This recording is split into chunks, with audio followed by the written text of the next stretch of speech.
তোর মোবাইলে কয়েকটা ছবি পাঠিয়েছি, একটু দেখ। আচ্ছা ঠিক আছে। ফাতেমা, ছবিটা তোমাকে কে দিয়েছে? কাল সকালে আপনি ট্রেনে উঠা বাড়িতে এলেন। আচ্ছা, কিন্তু ফাতেমা, এই ছবি যদি ফ্ল্যাশ হয় আমি কিন্তু তোমাকে ডিভোর্স দিব।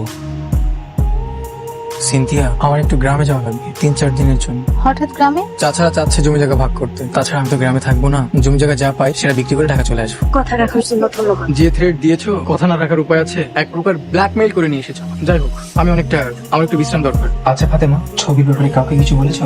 না, কাউরে কিছু কইনি। ছবিটা কে দিয়েছে তোমাকে? এই বিষয়ে রাইতে কথা কম। কসম, ওই মেজাজটা আমার রোগী। হয়তো ওর হাত ধরে আমার ভুল ছিল, তুমি আমারে মাফ করে দিও। ব্যাস, অনেক মিথ্যা কথা কইছেন। কি বলছো? আপনি ওর মাইয়ার লগে রিক্সায় ঘুরছেন, পার্কে ঘুরছেন, রেস্টুরেন্টে খাইতে গেছেন। আপনার আমি একটা ছবি দেখাইছি, আমার কাছে আর অনেকগুলো ছবি আছে।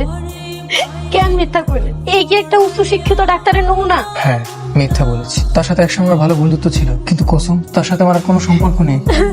আমি তোমাকে নিয়ে সুখে থাকতে চাই। যদি তাই হয় তাহলে আমার কথা দেন, গ্রামে ডাক্তারি করবেন। আমি গ্রামে ডাক্তারি করার জন্য ডাক্তারি পড়ি নাই। আপনি যদি গ্রামে না থাকেন তাহলে এই ছবিগুলো সবাই দেখবো। সিনথিয়া, একটা খারাপ খবর আছে। আচ্ছা দাঁড়িয়ে ওকে, আমি ঠিক আছে সিনথিয়া, গ্রামে এসে তো ফেসে গেলাম। চাচা জোর করে তার মেয়ের সাথে আমাকে বিয়ে দিতে চাচ্ছে। তুমি এক কাপড়ে ঢাকা চলে আসো। গ্রামের জমি জমার কোনো কিছুর দরকার নেই। চাইলে তো আসা যায় না। চাচা অনেক টাকা পয়সা খরচ করে আমাকে ডাক্তার বানিয়েছে। আমি তাদের কাছে অনেক ঋণী। তোমাকে ডাক্তার বানাতে ওদের কত খরচ হয়েছে? 20 থেকে 25 লাখ টাকা। এই 25 লক্ষ টাকা আমি তোমাকে দেবো। তুমি এই টাকা ওনাদের মুখে ছুড়ে দিয়ে চলে আসো। কখনো যদি পরিশোধ করতে না পারি? আমি টাকা দিয়ে দিচ্ছি। সবকিছুর বিনিময়ে আমি তোমাকে চাই। সালমা, এখন আমি কি করবো কত?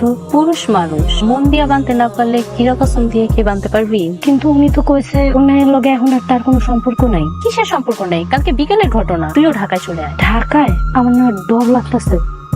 তুমি তাহলে ফাতেমার কানে বিয়ে ঝালছো? ফাতেমা আমার খালাতো বোন, ওর ভালো মন্দ দেখার দায়িত্ব আমার। না জেনে না শুনে ফাতেমাকে বলা তোমার উচিত হয়। আপনি ফোন দেন, আমি তোর একটু পরে ফোন দিতেছি। আপনি ঢাকা যাইবেন সমস্যা নেই, কিন্তু আমার আপনার লোকে ঢাকায় নিয়ে যাইতো। তোমাকে ঢাকা নেওয়া এখন কত ঝামেলা তুমি জানো? আমি নতুন চেম্বার দিব। আমি সংসারের পিছনে টাকা খরচ করবো না, চেম্বার দিব। আমার কথা আমি কইছি, এখন আপনি কি করবেন ওটা আপনার চিন্তা। হ্যালো, সিনথিয়া, টাকা আসছে। আই হোপ এবার তুমি মুক্তি পাবে। নিশ্চয়ই, টাকাগুলো ওনাদের মুখের উপর ছুড়ে চলে আসবো। শুনে খুব ভালো লাগলো। এখন রাখছি। বাই। টাকাগুলো রাখো। এত টাকা আপনি কই পাইছেন? এফসি পেয়েছে, আমার ভালো রেজাল্ট ছিল তো, আর কি বৃত্তি পেয়েছি। কত টাকা বৃত্তি পাইছেন? $20,000, মানে 25 লাখ টাকা। আমি এত টাকা দিয়ে কি করবো? কখনো তোমাকে বলার মতো কিছু দিতে পারিনি। যেমন ইচ্ছে তেমন খরচ করো। কাল সকালে ঢাকা চলে যাও। চেম্বারে অ্যাডভান্স করতে হবে, তারপর বাসা খুঁজে তোমাকে ঢাকায় নিয়ে যাবো। কয়দিন সময় লাগবে? 4-5 দিন। তাহলে আমার মাথায় হাত দিয়ে কথা দেন, আর কোনোদিন ওই মায়ের লগে কথা বলবেন না। তোমাকে কথা দিলাম, আর কোনোদিন ওর সাথে কথা বলবো না।